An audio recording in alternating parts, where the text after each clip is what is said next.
The second half of this lesson today is going to talk about developing affective assessments.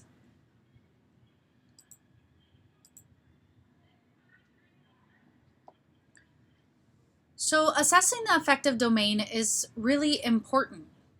It can clarify behaviors that you as a teacher consider important in physical education and in other physical activity settings. It helps develop appropriate social skills that are necessary for student success both in and out of your physical education class. And it's going to hold students accountable for those behaviors. When students are held accountable for these behaviors, your classes are going to run a lot more smoothly, and more time can be spent on instruction and time to work on psychomotor skills. However, assessing the affective domain does not come easily. It's difficult to clearly define and describe affective behaviors. When things aren't defined well, then it becomes difficult to measure them because students don't know what is expected of them. So an example of this is in physical education, we consider best effort part of the affective domain, and we might want to measure best effort. So how do we demonstrate best effort? Well, instead of just saying that we want students to demonstrate best effort, we should be more specific.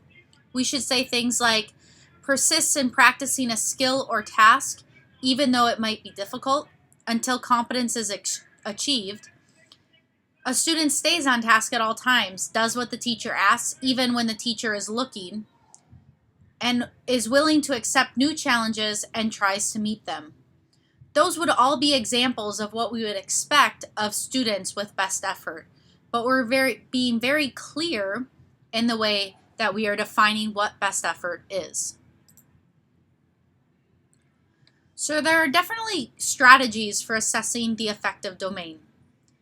The first thing that you need to do is define the behavior. So exactly what I talked about before. You need to define exactly what the behavior is.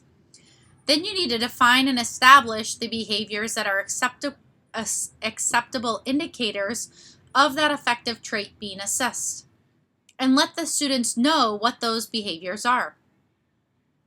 If the affective trait being assessed will be included in the student's grade, develop a systematic way to assess the student individually.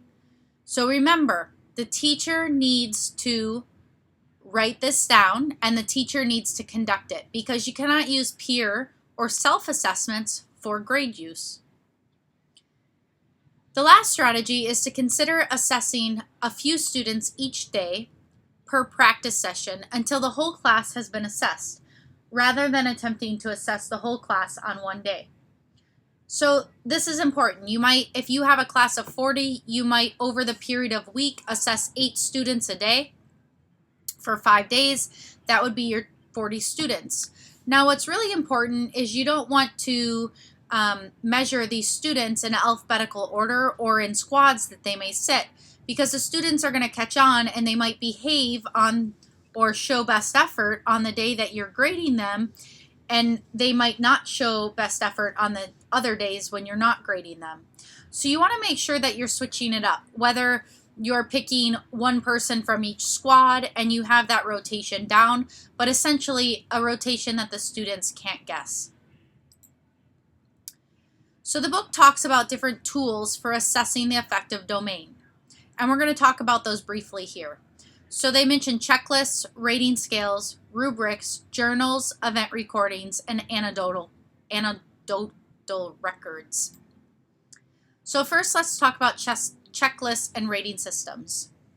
Checklists of behaviors you have taught and expect to see, such as respectful behavior, self-direction, caring, courteous, or helping behaviors.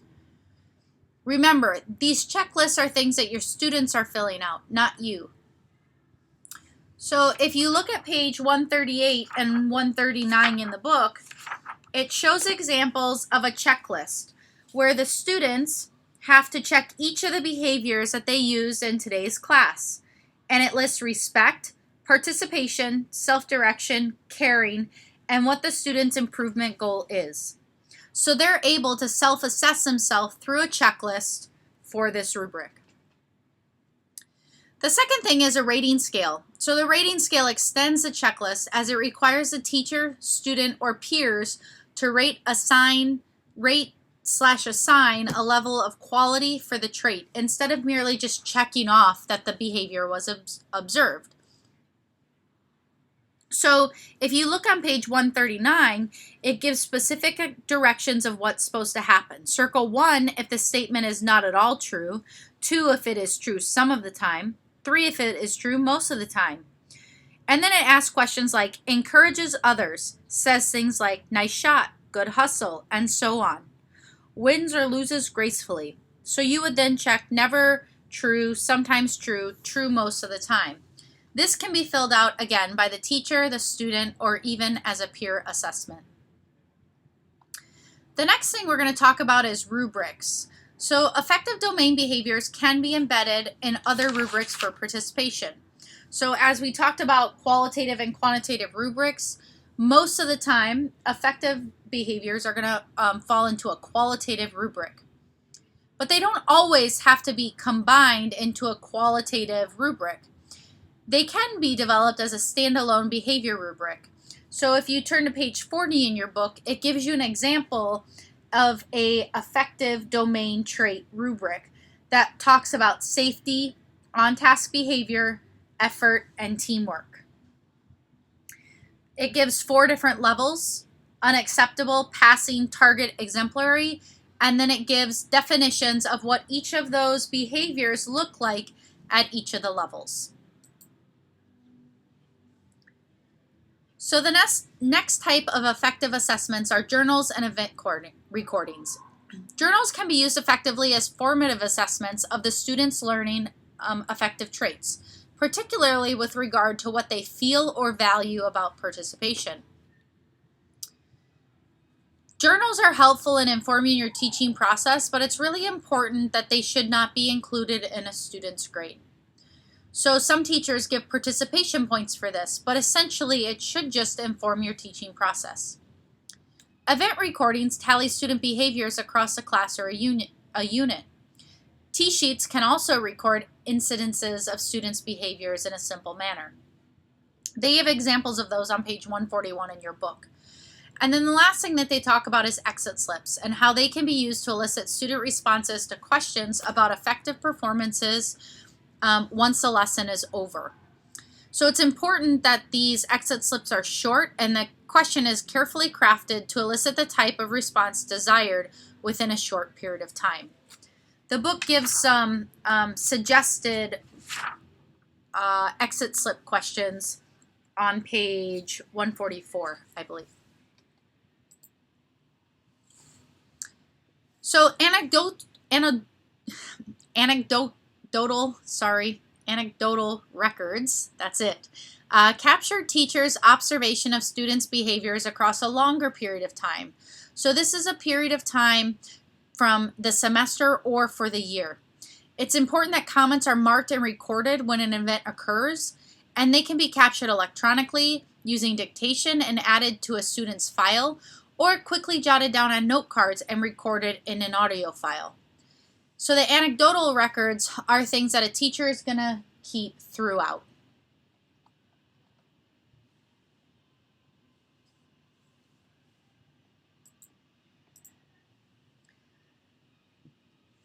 How do we assess out of PE participation? Well, this is going to be done using activity logs or activity tickets to hold students accountable for participation in physical activity. Students are able to choose the outside physical activity that they want to take. So the Michigan standards talk about this, but the national standards also talk about assessing out of physical education class participation in physical activity. Now, the last thing I want to talk today is about instructional models that aid in teaching and assessing the affective domain. The first thing that the book talks about is teaching personal and social responsibility. This is the gentleman who created this model is called Hellison, and we're going to talk about that in detail in a second. But teaching personal and social responsibility can be used with any content, as it does not focus on one type of sport or activity. Rather, it focuses on teaching students how to develop responsibility for their own actions. The second instructional model that you should be more familiar with is sport education. This is created by Siedentop, Peter Hasties, and Hans van der Mars. And the sport education model is where students are held accountable for gameplay as well as participation in peripheral and secondary roles within gameplay.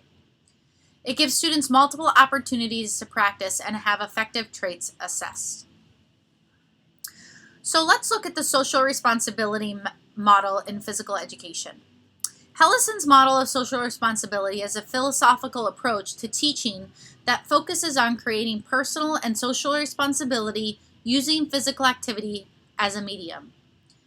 It's important to understand that each level, level 0, which is irresponsibility, level 1, which is self-control, level 2, which is involvement, level 3, which is self-responsibility, and level 4, which is caring, have to be taught individually. The students must be asked what behaviors might occur or look like at each level as they are learning about the model, and they need to be encouraged to work at the upper levels and complimented for doing so or pinpointed out that they are doing so to peers. It's important to understand that when a student misbehaves and you are using the social responsibility model, that student is asked to sit out, and he or she must be told why the behavior was a level 0, and then they need to be invited to return when they are able to tell the teacher what level 1 behavior or higher might be and promise to participate within that level. This is something that is taught over a period of time, and again, it's going to be taught to the students. It's not something that they're just going to understand and be able to enact. I'm not going to go over the sports education model because you should get enough of that in Sports 1 and Sports 2. But if you do not know what I'm talking about with sports education model, then definitely come see me and I can give you some resources so that you can understand that a little better. Typically, for the affective domain, there is an implicit recommendation that the behavior should occur at all times. So students should be demonstrating appropriate behaviors in all physical activity settings. Rubrics should be developed so that students clearly understand this, and you must communicate that you expect this to happen and what behaviors you expect to happen, and then hold your students accountable for demonstrating those behaviors. Demand this base level of competence within your affective assessments. So if you don't demand this to happen in your classroom, then very quickly it'll get out of control and students will not have respect for self or for others.